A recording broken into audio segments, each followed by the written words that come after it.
When the news came, no one believed it at first. It was a sunny afternoon in one of Earth's biggest cities, and the world was busy with its usual noise. Kids ran down sidewalks, shouting and laughing.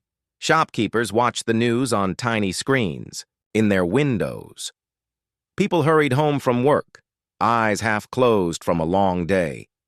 Somewhere in a government building hidden behind security, a message flashed on every main monitor.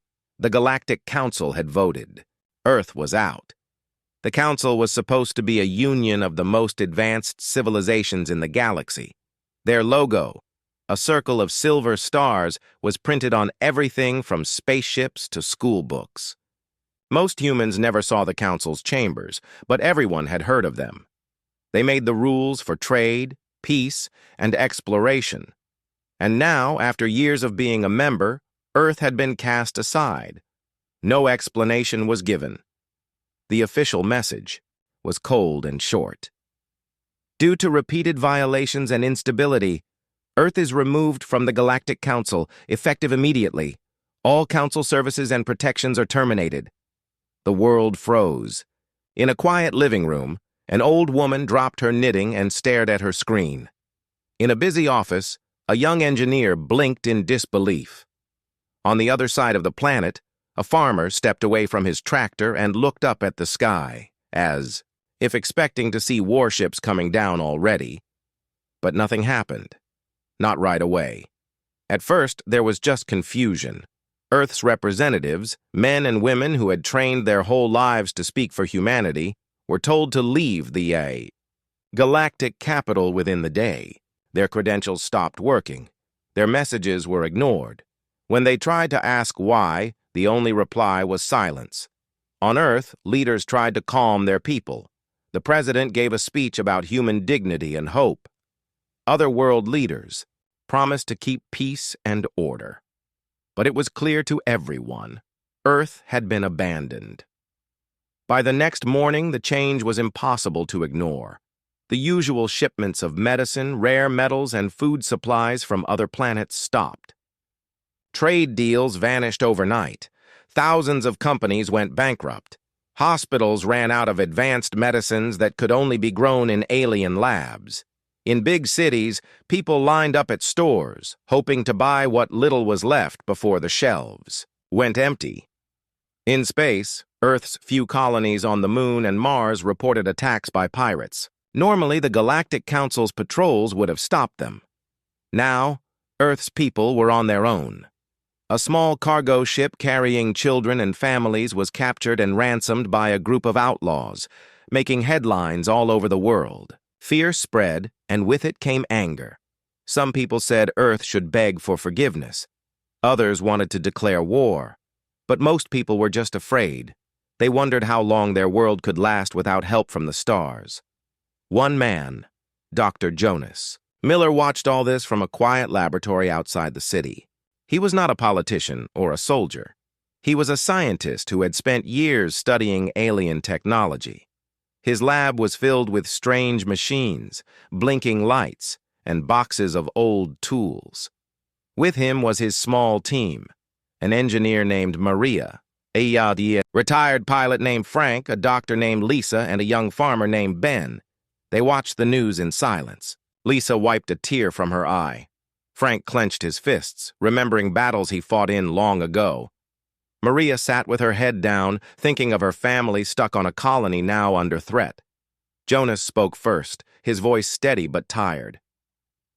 "We knew the council didn't trust us, but I never thought they would leave us to die." Ben looked up. "Maybe they think we're too dangerous, or maybe just not worth saving." Maria shook her head. "Either way, we can't just sit here." Jonas nodded. "You're right. Earth has always survived on its own before. Maybe now we need to remember how." They agreed to reach out to people they knew, friends who could build, fix, and organize. People who would not panic, but who would act. Jonas wrote a message and sent it across the private networks used by scientists and engineers around the world. "We cannot count on the galaxy. We must help each other. Come to the lab if you are willing." By the end of the day, dozens had replied. Some sent simple words, "I'm in." Others asked what they could do to help. A few offered secret plans, old blueprints, or new ideas.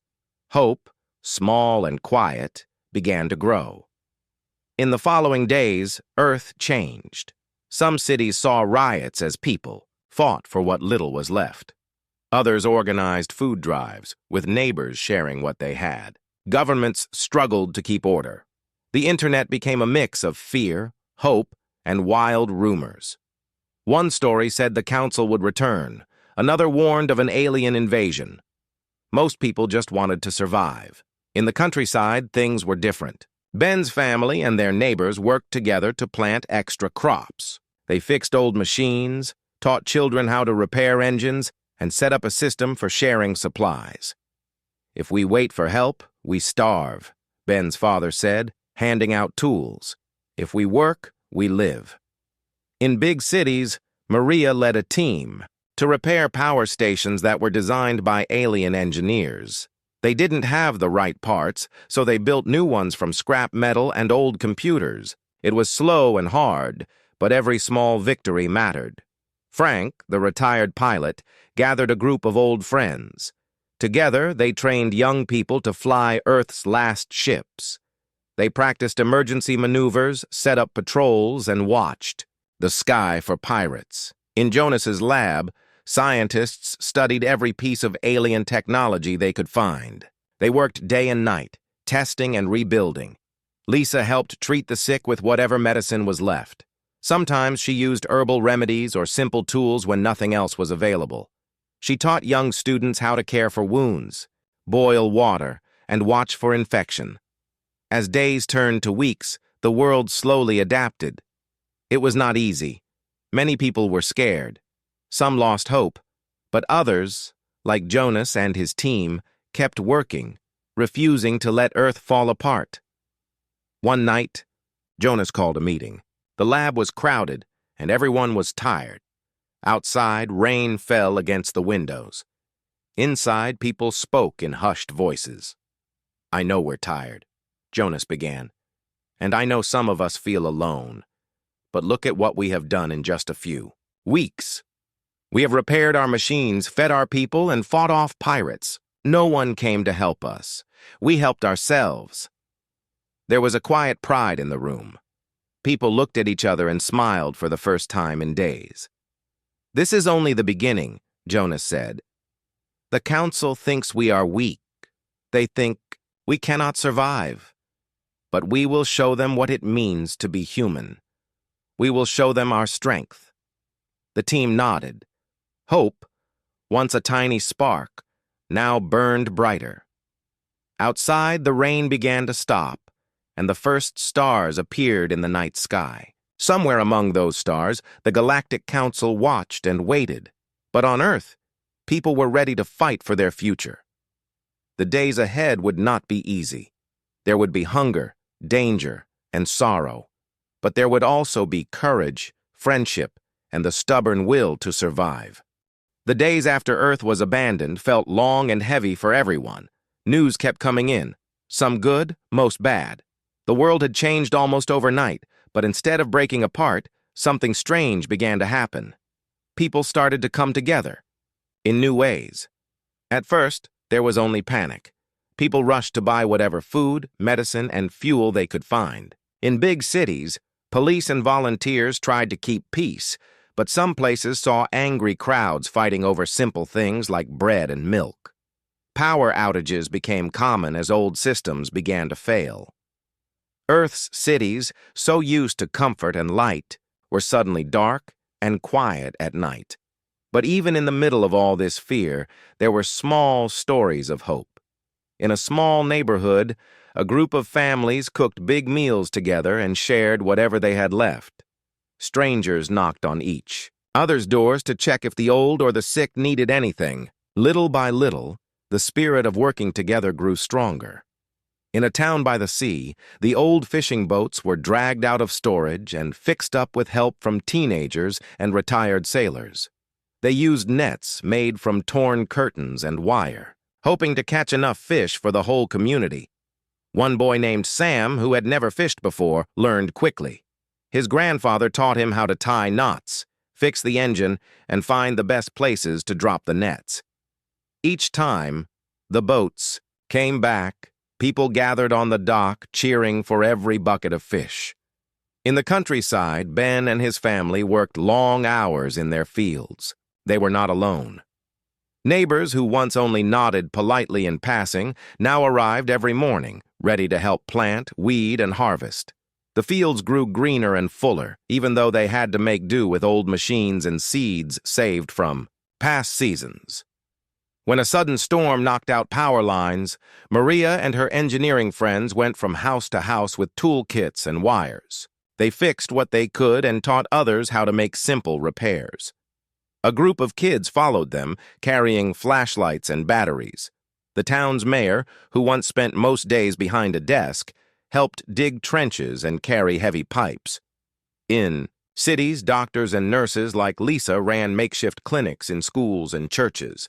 They used whatever supplies were left, mixing old medicine with herbal remedies and first aid. Volunteers cleaned wounds, held scared children's hands, and comforted the elderly. People formed long lines, but no one was turned away.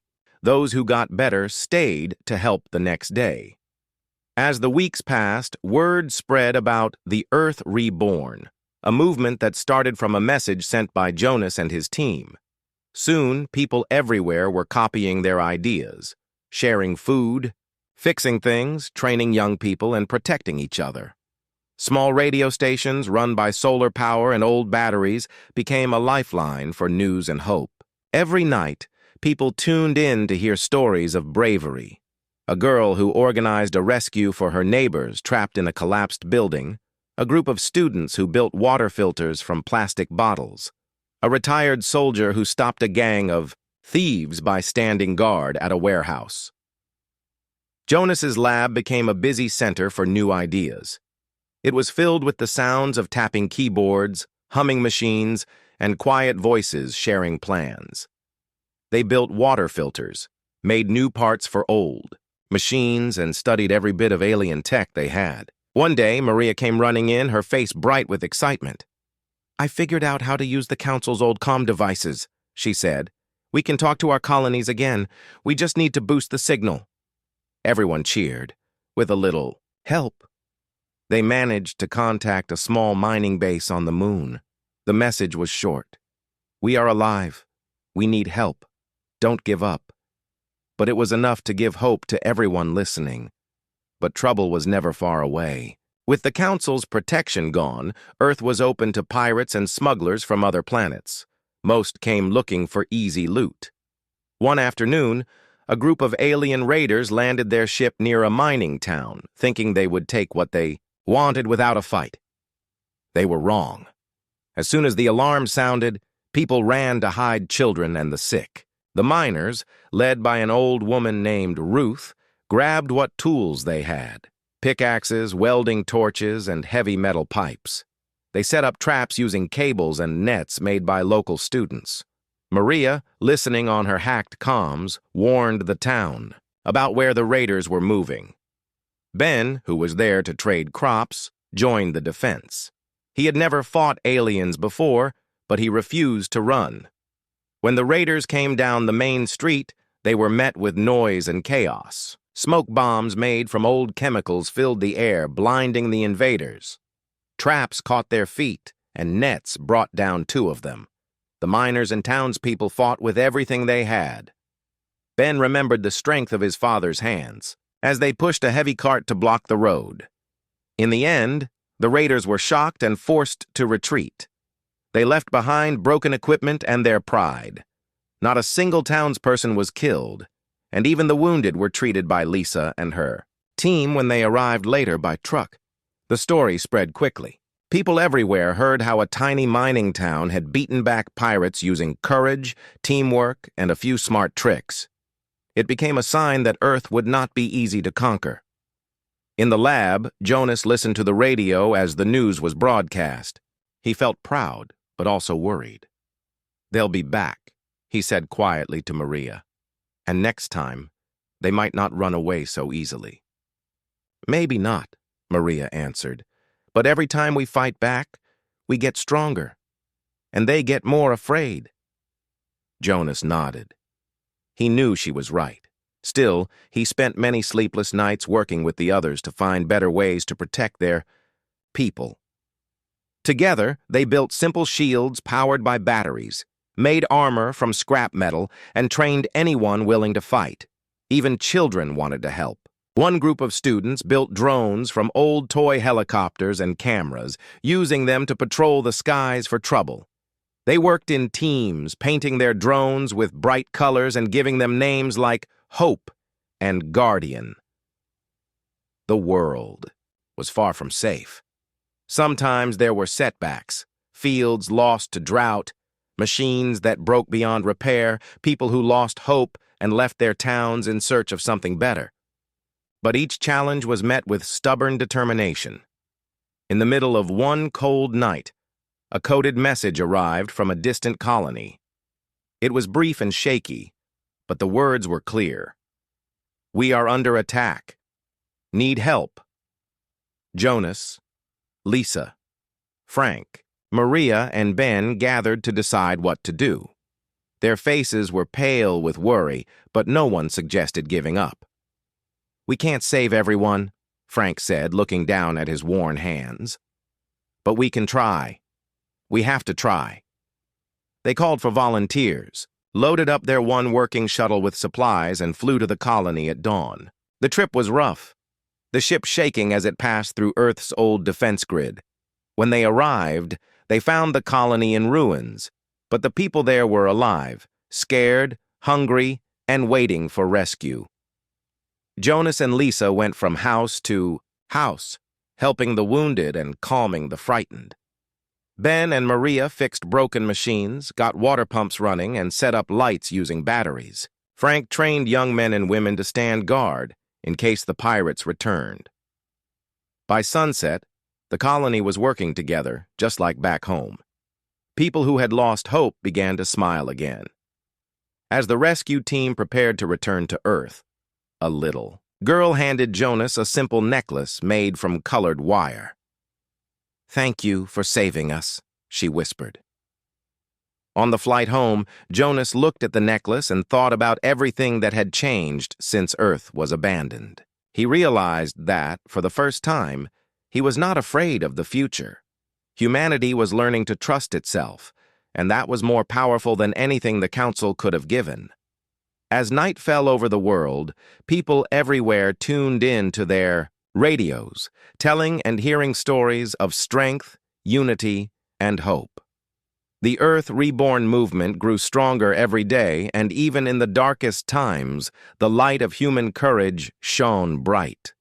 The months after the Council's abandonment felt like a long struggle, but it was also a time of learning and change. Earth had never been so alone, and never so strong. Every community found its own way to survive. Small towns and big cities worked together. People who had never spoken before became neighbors, friends, and even heroes, but not everyone wanted to see Earth survive. Out in the darkness of space, many eyes watched Earth closely. Some were curious, others jealous, and a few, like the alien raiders, were hungry for what Earth still had. One morning, as the sun rose over the mountains, Jonas stood on the rooftop of his lab. He looked out at the city below, filled with the sound of people working. Machines rumbled, children played in the empty lots, and patrol drones buzzed overhead. Even with so many problems, life was returning. Suddenly, a loud alarm began to ring across the city. Red lights flashed on towers, and people stopped whatever they were doing to listen. Jonas rushed downstairs to the main control room, where Maria and Frank were already staring at the monitors. "What's happening?" Jonas asked, breathless. Maria's face was tight with worry. "Pirate ships, 3 of them, coming in fast from orbit." Frank pointed to the screen. "They're landing near the power plant. If they take it, the whole city goes dark."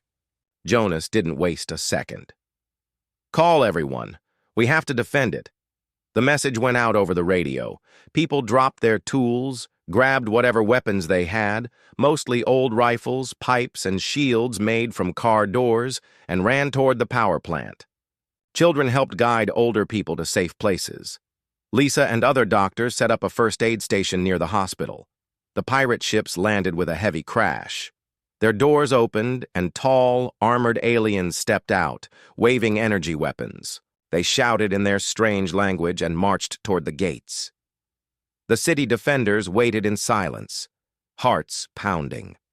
The first shots came from the raiders, bright and loud. They expected the humans to run away. Instead, Earth's defenders stood their ground. Maria, hidden behind a wall, signaled to the engineers. At her command, homemade EMP bombs were thrown at the alien ships. Sparks flew, and one ship's engine went silent. Ben led a group around the side, using smoke bombs to block the pirates' view.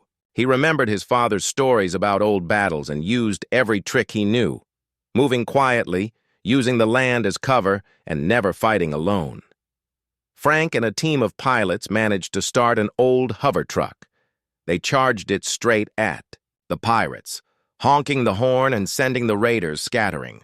Behind them, more defenders rushed forward, throwing nets and traps made from wire. It was loud, wild, and confusing, but the humans fought together.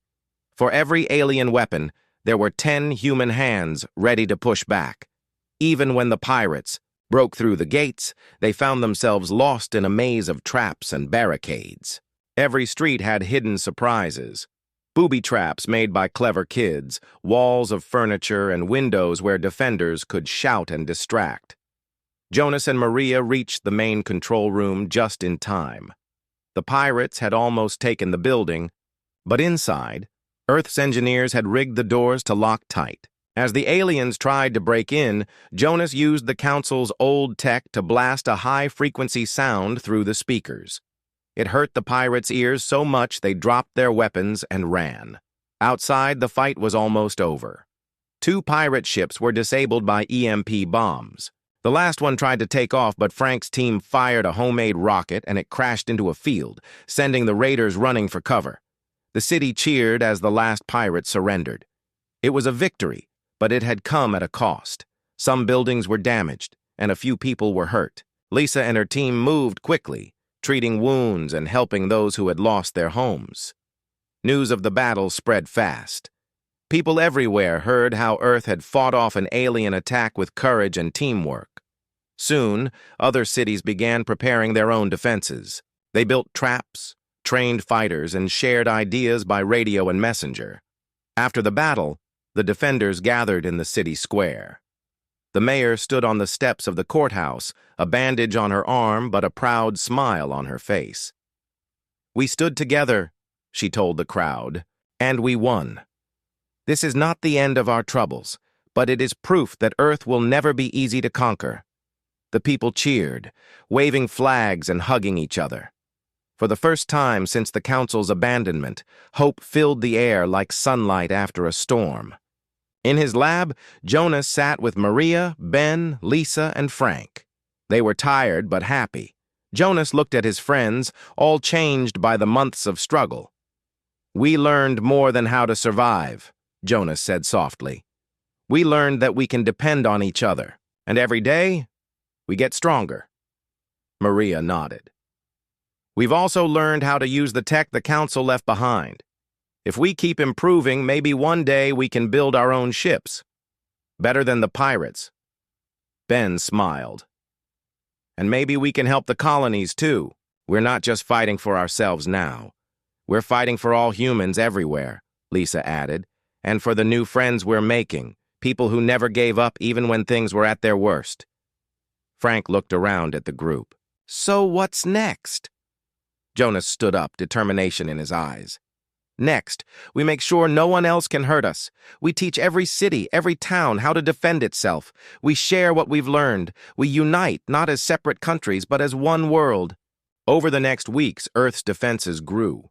Engineers taught others how to build shields and repair alien tech. Farmers shared seeds and new methods for growing food in bad soil. Doctors like Lisa trained others in basic medicine. Young, People joined patrols, running drones, and keeping watch for trouble. For the first time, leaders from all over Earth called a meeting, not as rivals, but as equals. They met in a simple hall with old wooden tables and chairs because there was no fancy council chamber anymore. The meeting was not easy. People argued and disagreed, but no one left the room until they had a plan. The plan was simple.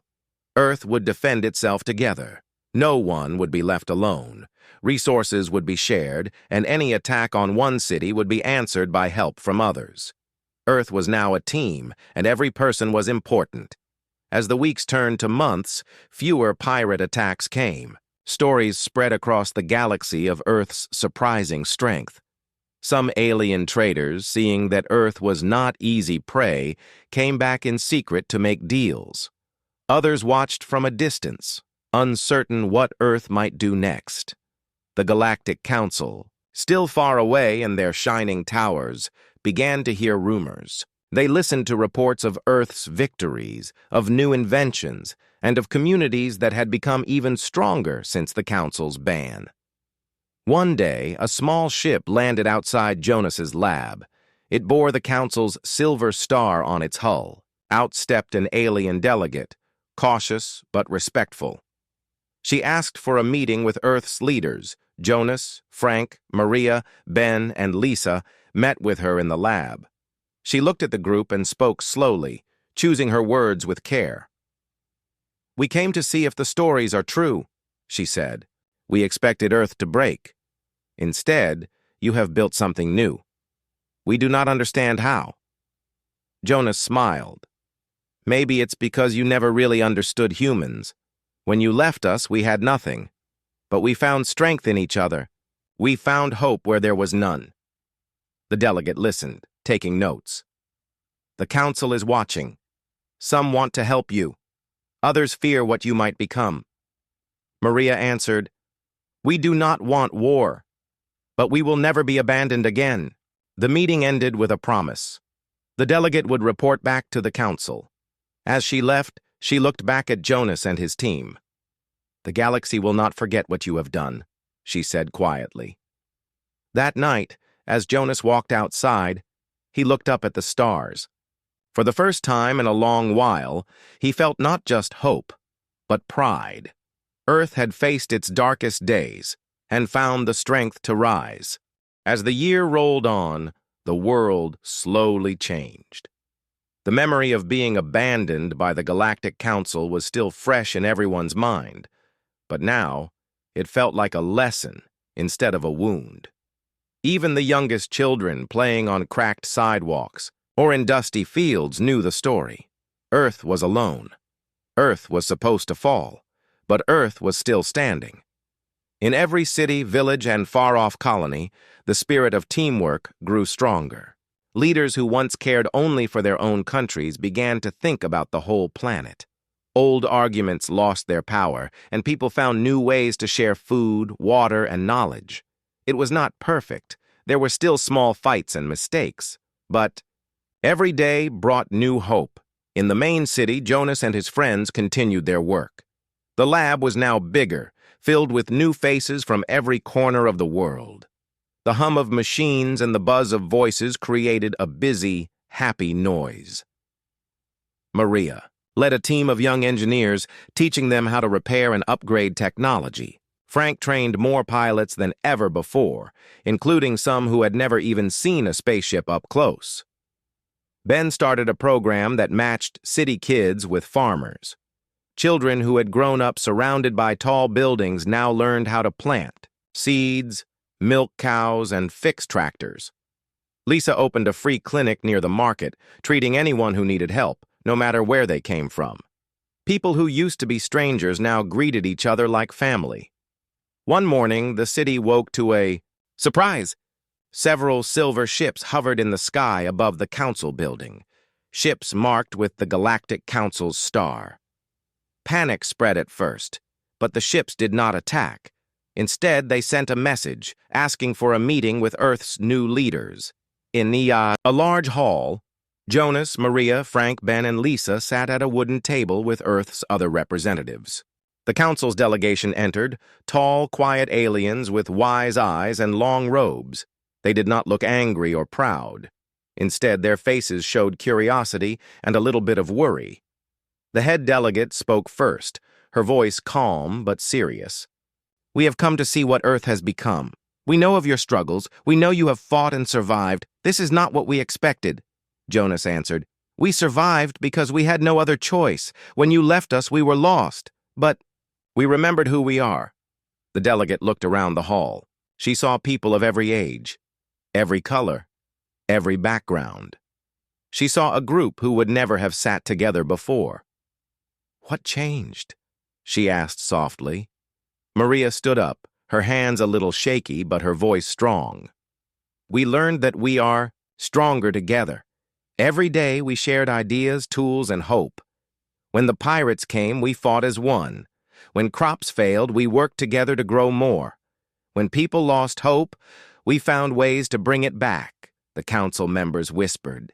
To each other, surprised by her words, Frank added, "We do not want war. We do not want revenge.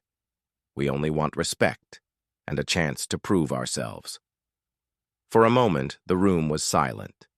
Then the head delegate asked, "Would you be willing to show us what you have done? Not just here, but everywhere?" Jonas smiled.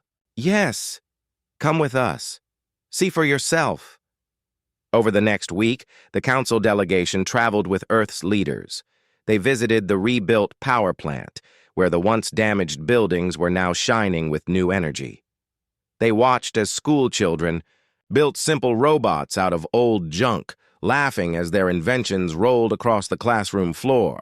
In a distant village, they saw a field where humans and former rivals from other colonies worked side by side, bringing in a bumper crop of golden wheat. In the city clinic, Lisa treated an alien child brought in by one of the delegates. The child had a fever, and the parents were afraid. Lisa took the child's hand, smiled, and said, "We help everyone here, human or not." When the child's fever broke, the alien parents hugged Lisa with tears in their eyes. In the hills outside the city, Frank's team ran a training session. The council members watched as young pilots guided old, battered ships through complicated maneuvers. Some failed and crashed softly into nets, but no one was laughed at. Everyone helped each other up and tried again. Ben led the council members to the countryside, where he introduced them to families who had once feared aliens. Now those same families welcomed their new friends with bread and soup, telling stories of the hard months and how they survived together. After days of travel and hundreds of new experiences, the council delegation met one last time with Earth's leaders. The head delegate spoke, her voice full of emotion. "I see now that we were wrong. We thought leaving you would teach you a lesson. Instead, you taught us. You have built something powerful, not just machines and farms, but trust and unity." Jonas nodded. "We are still learning. We make mistakes every day, but we have something no one can take away: each other." The council delegation admitted their mistake. "Some members of the council are afraid. They see your strength and worry that you may become a threat. Others wish to help you, to learn from your courage and hope," Lisa answered. "We do not want anyone to be afraid of us, but we will not let anyone control us again." The meeting ended with an agreement. The council would consider Earth's request for fair treatment and a new place among the stars, not as a weak world to be pitied, but as an equal. Earth would share its ideas and welcome anyone who came in peace. That evening, the city celebrated. Children danced in the streets, music played, and lanterns lit up the sky. Jonas, Maria, Frank, Ben, and Lisa walked together, watching the joy around them. "Did you ever think we'd see this day?" Maria asked, her eyes shining with pride. "Not in my wildest dreams," Ben replied. "But maybe this is only the beginning." Jonas looked up at the stars. "We were abandoned. We suffered, but we found our own path. Maybe now the whole galaxy can change. As the celebration continued, an old woman approached the group. Her face was lined with age, but her eyes were bright. She handed Jonas a small patchwork flag, a symbol made by children from scraps of cloth. "Take this," she said softly. "It's not just for our city. It's for all of us. For Earth." Jonas held the flag high, and everyone around him cheered. The next day, as the council delegation prepared to leave, the head delegate gave Jonas a small silver star. In council tradition, this means a new beginning. We will tell your story to the whole galaxy. With a new sense of hope, Earth's leaders began to plan for the future. They sent messages to the colonies inviting them to join the new alliance. Engineers started building faster ships and better defenses. Teachers wrote new lessons about the importance of unity, hope, and courage. Everywhere, people remembered what it felt like to be strong together. In far-off corners of space, other worlds watched. Some were inspired, others were nervous. But everyone understood that Earth had changed, and that the galaxy would never be the same. Jonas, Maria, Frank, Ben, and Lisa met one last time in their old lab.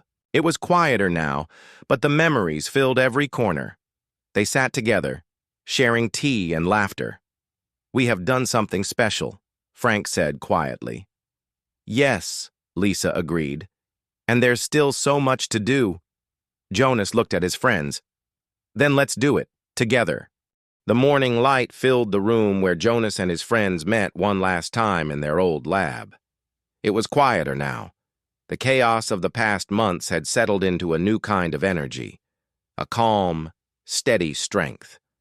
Outside, the city buzzed with life. New factories were building.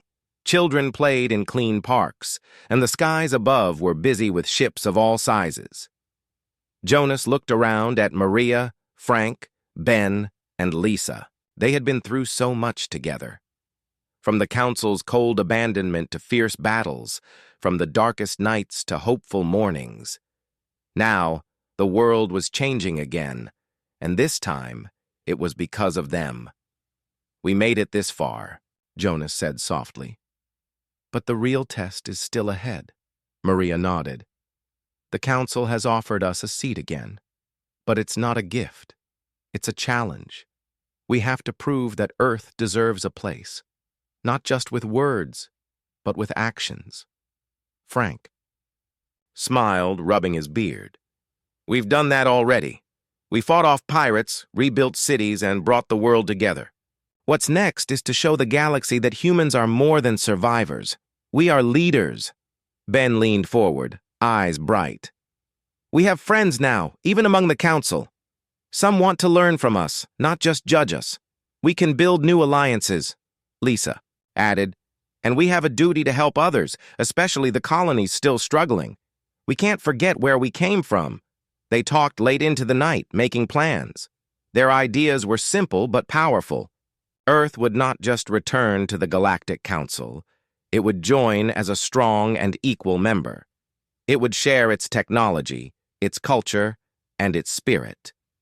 It would show that humanity's strength was not just in weapons or ships, but in courage, hope, and unity. Weeks later, a new ship launched from Earth's spaceport. It was a symbol, a ship built not just for war, but for peace and discovery.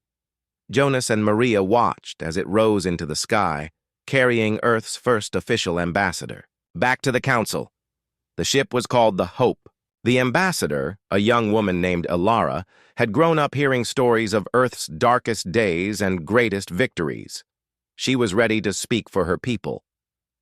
When the Hope arrived at the council's capital, Ilara was met with respect and curiosity. She presented Earth's case, not with anger or demand, but with honesty and pride. She told the story of Earth's abandonment, of the struggle to survive, and of the new world they had built together.